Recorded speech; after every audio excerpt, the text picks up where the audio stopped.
السلام علیکم ورحمۃ اللہ وبرکاتہ۔ الحمدللہ رب العالمین الرحمن الرحیم مالک یوم الدین والصلاۃ والسلام علی سید الانبیاء والمرسلین وعلی آلہ واصحابہ اجمعین اما بعد۔ محترم ناظرین،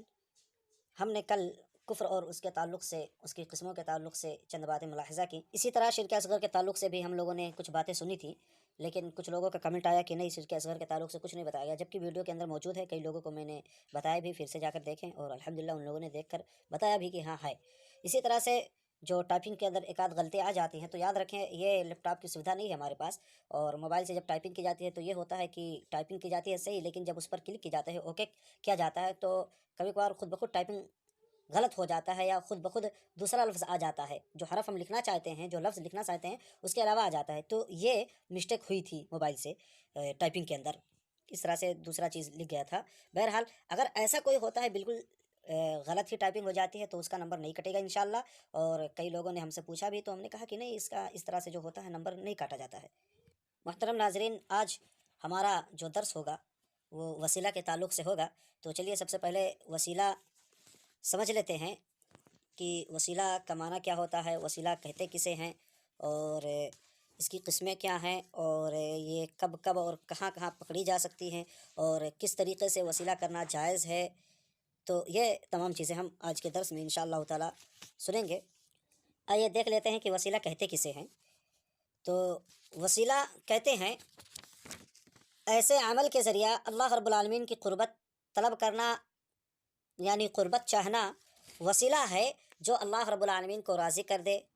وسیلہ کی دو قسمیں ہیں، ایک مشروع یعنی جائز وسیلہ، اور دوسرا ممنوع یعنی ناجائز وسیلہ۔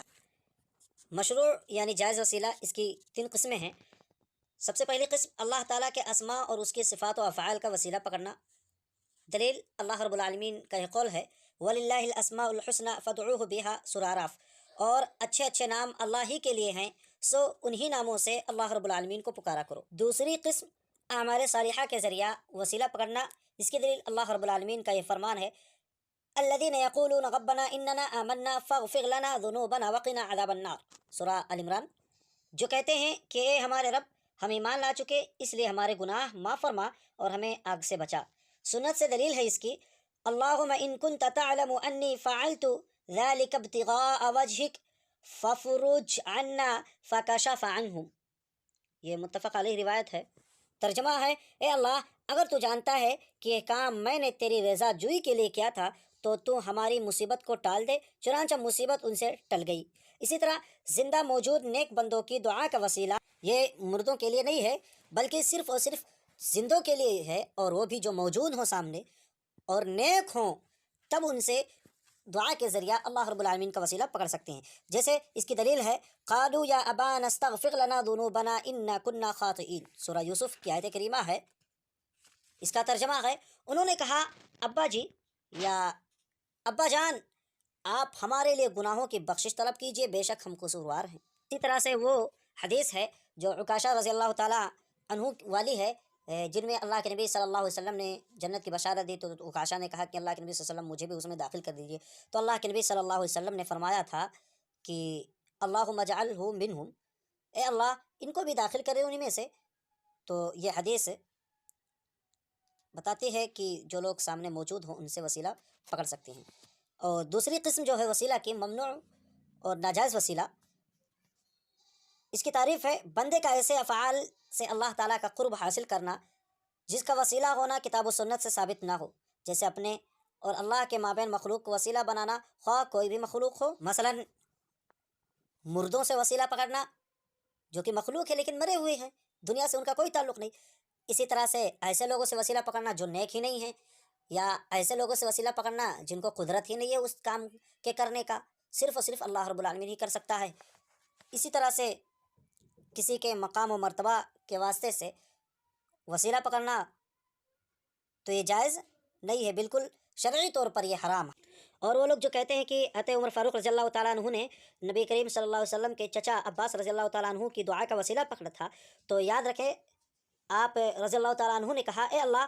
ہم اپنے نبی صلی اللہ علیہ وسلم کے وسیلے سے تجھ سے بارش کی دعا کرتے تھے تو ہمیں بارش عطا کرتا تھا، اب ہم تیرے نبی کے چچا کے واسطے سے تجھ سے بارش مانگتے ہیں، لہٰذا ہمیں بارش عطا فرما۔ تو انہیں بارش عطا کی گئی، یعنی اللہ تعالیٰ نے انہیں ان کے نبی صلی اللہ علیہ وسلم کی چچا کی دعا کی برکت سے بارش عطا کی جو ان کے درمیان زندہ تھے۔ اس وقت صحابہ کرام اپنے حبیب مصطفیٰ صلی اللہ علیہ وسلم کی قبر کے پاس نہیں گئے تاکہ وہ آپ صلی اللہ علیہ وسلم کی ذات یا آپ صلی اللہ علیہ وسلم کے جاہ و مرتبہ کو وسیلہ بناتے، بلکہ انہوں نے صرف اور صرف اللہ رب العالمین سے دعا کی تو اللہ تعالیٰ نے انہیں سیراب کر دیا۔ اور اگر کسی مردے شخص کی جاہ یا مرتبہ کا وسیلہ پکڑنا جائز ہوتا تو صحابہ کرام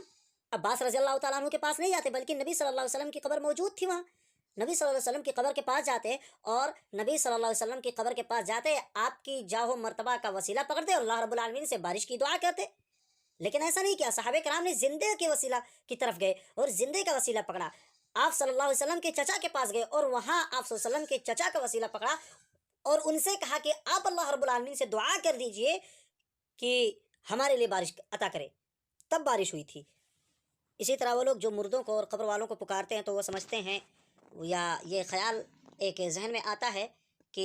اللہ رب العالمین ڈائریکٹ دعاؤں کو نہیں سن سکتا اور وہ وسیلہ کے ذریعے وسیلہ اپنے آپ کو کہتے ہیں کہ ہم وسیلہ پکڑتے ہیں، تو یاد رکھیں اللہ رب العالمین ڈائریکٹ سننے والا ہے، اللہ رب العالمین محتاج نہیں ہے۔ اس کی دلیل اللہ رب العالمین کا یہ قول ہے وَإِذَا سَأَلَكَ عِبَادِي عَنِّي فَإِنِّي قَرِيبٌ، جب آپ سے میرے بندے میرے بارے میں پوچھے سوال کریں تو کہہ دو کہ میں تمہارے قریب ہوں۔ اسی طرح سے نبی کریم صلی اللہ علیہ وسلم کا ارشاد گرامی ہے انکم تدعون سمیعا قریبا وہو معکم، یعنی تم لوگ ایک ایسے ذات کو پکارتے ہو جو بہت ہی زیادہ سننے والا اور قریب ہے۔ اسی طرح سورہ توبہ کے اندر ہے کہ اللہ رب العالمین ہمارے ساتھ ہے، لا تحزن ان اللہ معنا، غم نہ کر بے شک اللہ رب العالمین ہمارے ساتھ ہے۔ تو اس سے پتہ چلا اللہ رب العالمین ہمارے ساتھ ہے، اللہ رب العالمین ہم سے قریب ہے، پھر بھی ہم دوسرے کو پکارے تو یہ کہاں اور کیسے درست ہو سکتا ہے؟ اب بہت سے لوگ کہیں گے اللہ رب العالمین اگر ہمارے ساتھ ہے تو دکھائی کیوں نہیں دیتا ہے، کیا ہے؟ تو انشاءاللہ تعالیٰ اس کے تعلق سے کل باتیں ہوں گی، لیکن کچھ لوگ اس طرح سے بھی سوال کرتے ہیں کہ ہم چھت پہ چڑھتے ہیں تو سیڑھیوں کی ضرورت پڑتی ہے، یا جاتے ہیں کہیں پر تو موٹر سائیکل اور ان تمام چیزوں کی یعنی سواریوں کی ضرورت پڑتی ہے، تو یہ وسیلہ ہوا۔ اسی طرح اللہ رب العالمین تک پہنچنے کے لیے ہم قبر والوں کو، پیروں باباؤں کو اور ولیوں کو پکارتے ہیں کہ وہ اللہ رب العالمین سے ہمیں قریب کر دیں۔ تو یاد رکھیں اللہ رب العالمین ان تمام چیزوں کا محتاج نہیں ہے، اللہ رب العالمین آپ کے چھت کی طرح نہیں ہے، اللہ رب العالمین آپ کے اس گاڑی اور موٹر کی طرح نہیں ہے، جہاں آپ جانا چاہتے ہیں وہ آپ کی جگہ کی طرح نہیں ہے، اللہ رب العالمین ہر ایک چیز پر قادر ہے، ان اللہ علی کل شیء قدیر، ہر چیز پر قادر ہے۔ اور اسی طرح سے انشاءاللہ تعالی ہم کل خود ہی اس پر بہت ساری گفتگو کریں گے کہ اللہ رب العالمین کہاں ہے اور اللہ رب العالمین کب سے ہے، کب سے نہیں ہے، یہ تمام چیزیں انشاءاللہ تعالی عقلی دلیل سے اور اسی طرح سے نقلی دلیل سے یعنی کہ قرآن و سنت کی دلیل سے بھی واضح کرنے کی کوشش کریں گے۔ ٹھیک ہے، کل پھر ہم انشاءاللہ تعالی تمام سے ملاقات کرتے ہیں۔ السلام علیکم ورحمۃ اللہ وبرکاتہ۔